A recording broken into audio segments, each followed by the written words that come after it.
कि अच्छा सोचने वाले लोग कांग्रेस में भी हैं, भारतीय जनता पार्टी में भी होंगे। जो अच्छा सोचने वाले लोग थे उन्होंने पार्टी में रहते हुए भी धामी जी को यह सलाह दी कि इसकी तटस्थ सीबीआई जांच करा दो।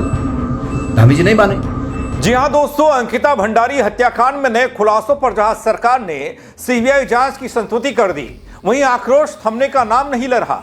हालांकि इतना जरूर है कि कांग्रेस इस मामले में थोड़ा बैकफुट पर चली गई है।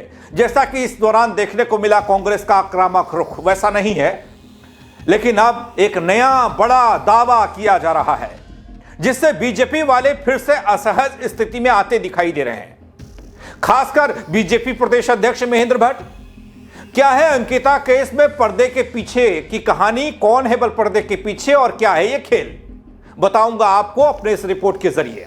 नमस्कार पैलाक, मैं पंकज रौतेला, आप देख रहे हैं उत्तराखंड न्यूज। जी हां दोस्तों, जहां अब लग रहा था कि अंकिता को 3-4 साल बाद सही न्याय मिलेगा, सीबीआई जांच से वीआईपी वाला मामला भी सुलझ जाएगा। हालांकि इधर एक सियासी खींचातान अलग से देखी जा रही है। अब जो दावा किया गया जिसने सियासी गलियारों में हड़कंप मचाया, उसके बारे में बात करूंगा। बीजेपी के लिए यह चिंता का विषय बन गया है और सवाल यह उठ रहा है कि आखिर पर्दे के पीछे किसने निभाई थी बड़ी भूमिका। दोस्तों, अंकिता भंडारी की हत्या मामले में मचे बवाल को लेकर हमने देखा प्रदेश भर में उबाल। कांग्रेस प्रदेश अध्यक्ष गणेश गोदियाल ने एक नया दावा किया है। गणेश गोदियाल का कहना है ये कि इस मामले में बीजेपी के कई लोग भी पर्दे के पीछे सीबीआई जांच की मांग के साथ खड़े थे। वैसे सच भी है, कुछ लोग खुलकर कह रहे थे, कुछ लोगों ने इस्तीफा देकर बताया, कुछ लोग दबी जुबान पर कह रहे थे, लेकिन कह तो रहे थे। लेकिन क्या वो गणेश गोदियाल के संपर्क में थे? वो खुद डंडा उठाकर सड़क पर नहीं उतर सकते थे, इसलिए वो कांग्रेस को पंप कर रहे थे, गणेश गोदियाल को समर्थन दे रहे थे। अगर समर्थन दे रहे थे इस मामले में, तो आगे समर्थन का क्या असर पड़ेगा? क्योंकि गणेश गोदियाल का जो दावा है उसमें सिर्फ इतना भर नहीं है, उनसे भी, यही नहीं इससे भी ज्यादा भाजपाई इस मामले में संपर्क कर मुद्दा और जोर से उठाने के पक्ष में बात करते रहे गणेश गोदियाल से भी। यह दावा गणेश गोदियाल का है, लेकिन बीजेपी सरकार दबाव बढ़ने तक ऐसा करने में पीछे रही, ऐसा करने के पक्ष में नहीं थी, बकौल गणेश गोदियाल।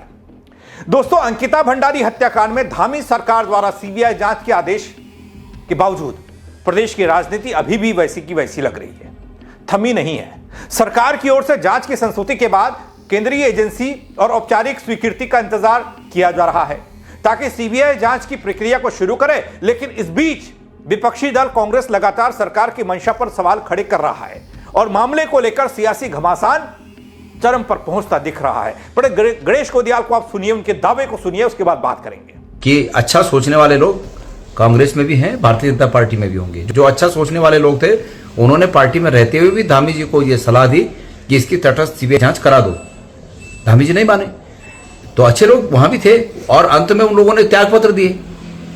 उनकी नौबत यहां तक आई कि उन बतेरे लोगों ने त्याग पत्र दे दिए। बतेरे पर्दे के पीछे से हमसे फोन करके बोलते थे कि भाई इस मांग को जरूर उठाओ, ये अच्छी बात है।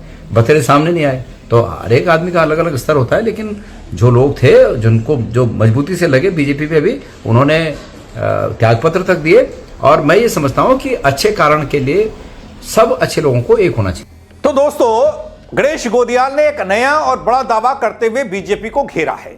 गणेश गोदियाल का कहना यह, अंकिता भंडारी प्रकरण को लेकर जहां एक ओर कांग्रेस और आम जनता सरकार के खिलाफ खुलकर आवाज उठा रही थी, वहीं दूसरी ओर बीजेपी के कई नेता भी पर्दे के पीछे सीबीआई जांच की मांग कर रहे थे। उनका दावा है कि आंदोलन के दौरान कई बीजेपी नेताओं ने उनसे व्यक्तिगत रूप से संपर्क किया और इस हत्याकांड में सरकार पर दबाव बनाने की बात कही। दोस्तों, इतना भर नहीं है। गणेश गोदियाल ने जो दावा किया उसके मायने सियासी फलक पर आगे निकाले जाएंगे। गणेश गोदियाल के मुताबिक मुख्यमंत्री ने भी समय समय पर सीबीआई जांच कराने की और इशारा किया। उन्होंने कहा कि जो मां बाप कहेंगे, जैसा लगेगा वो किया जाएगा, लेकिन सलाह दी जाती रही सीबीआई जांच करने के लिए। लेकिन सरकार ने तब तक इस दिशा में कदम नहीं उठाया जब तक जन दबाव चरम पर नहीं पहुंचा। ये कांग्रेस वाले कह रहे हैं। उन्होंने कहा कि बीजेपी में कुछ ऐसे नेता भी थे जिन्होंने सार्वजनिक रूप से अपनी बात रखी, ये हम सबने देखा, इस्तीफा तक दिया, ये हम सबने देखा, जबकि ज्यादातर लोग पर्दे के पीछे इस मामले में समर्थन देते रहे कांग्रेस को। गोदियाल का यह आरोप है कि यदि समय रहते सरकार ने निष्पक्ष जांच का फैसला ले लिया होता तो जनता में इतना आक्रोश नहीं फैलता। दोस्तों, इधर बीजेपी ने कांग्रेस अध्यक्ष के इन आरोपों को सिरे से खारिज कर दिया है। बीजेपी के प्रदेश अध्यक्ष महेंद्र भट्ट ने कहा, गणेश गोदियाल को तथ्यों के साथ अपनी बात रखनी चाहिए। उन्होंने साफ किया कि कांग्रेस के बयानों से बीजेपी के भीतर किसी तरह का कोई संदेह पैदा नहीं होने वाला। महेंद्र भट्ट कहते हैं कि पार्टी को अपने नेताओं और कार्यकर्ताओं पर पूरा भरोसा है और बीजेपी पूरी मजबूती के साथ सरकार के फैसले के साथ खड़ी है। देखिए, पहली बात तो मैं अपने कार्यकर्ता पर विश्वास करता हूँ। भारतीय जनता पार्टी के कार्यकर्ता के बारे में अगर इस प्रकार के शब्द कांग्रेस के अध्यक्ष बोल रहे हैं तो तथ्यों के आधार पर उनको बात रखनी चाहिए। इस प्रकार की बातों को करके वो अगर एक प्रश्न सोच रहे होंगे बीजेपी के अंदर इससे कुछ मनमुटाव कार्यकर्ताओं प्रति खड़ा होगा, तो मैं मानता मुझे अपने हर कार्यकर्ता विश्वास है, हर कार्यकर्ता भारतीय जनता पार्टी से खड़ा है और कांग्रेस के इस दुष्प्रचार को, प्रदेश के माहौल खराब करने के मिथ्या आरोप के खिलाफ हमारा हर कार्यकर्ता सड़कों पे है और वो कांग्रेस का हर बात का जवाब दे रहा है। वैसे दोस्तों, सियासत जो भी कहे, जो भी हो या जो भी करे, फिलहाल भले ही सीबीआई जांच की संस्तुति हो चुकी है और अब गेंद केंद्रीय एजेंसी के पाले में है, लेकिन प्रदेश की राजनीति अभी भी अंकिता भंडारी मामले के इर्द गिर्द घूमती हुई दिख रही है। कांग्रेस के साथ साथ कई सामाजिक संगठनों को हमने देखा इस प्रकरण पर लगातार नजर बनाए हुए हैं और सिटिंग जज की अध्यक्षता में सीबीआई जांच की मांग को दोहराया जा रहा है। साथ ही उस आधिकारिक पत्र का भी इंतजार है जिसमें यह साफ होगा कि सीबीआई किन बिंदुओं पर जांच करेगी। इस पूरे घटनाक्रम के बीच गणेश गोदियाल के बयान ने बीजेपी के भीतर भी हलचल जरूर पैदा की होगी। हालांकि पार्टी नेतृत्व इन आरोपों से असहज नहीं लग रहा, इन आरोपों से सहमत नहीं है, लेकिन यह सवाल जरूर खड़ा होता है कि कौन से नेता खुलकर सरकार के समर्थन में आए और कौन चुप्पी साधकर पर्दे के पीछे अपनी भूमिका निभाते रहे। अगर ऐसे नेताओं की संख्या ज्यादा है बीजेपी के अंदर तो आने वाले वक्त में कहीं बीजेपी को बड़ा डेंट ना दे जाए, बीजेपी के लिए परेशानी का सबब ना बन जाए। क्योंकि दोस्तों, ये हम सब ने देखा, अंकिता भंडारी केस में नए खुलासों के बाद बीजेपी के अंदर खाने ही अलग अलग धड़ेबाजी होती शुरू हो गई।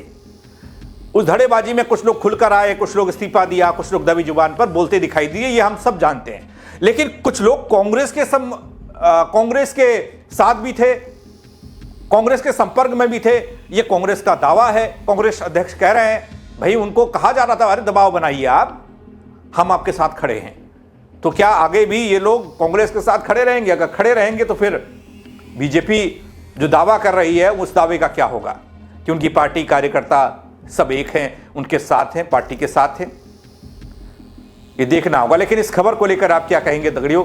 आप कमेंट के जरिए बताइएगा, अपनी राय दीजिएगा। मेरे साथ जुड़ने के लिए आप सबका बहुत शुक्रिया। हाँ, शेयर जरूर करिएगा। जय उत्तराखंड दगड़ियों।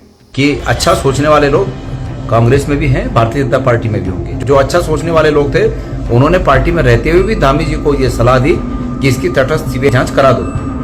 धामी जी नहीं माने।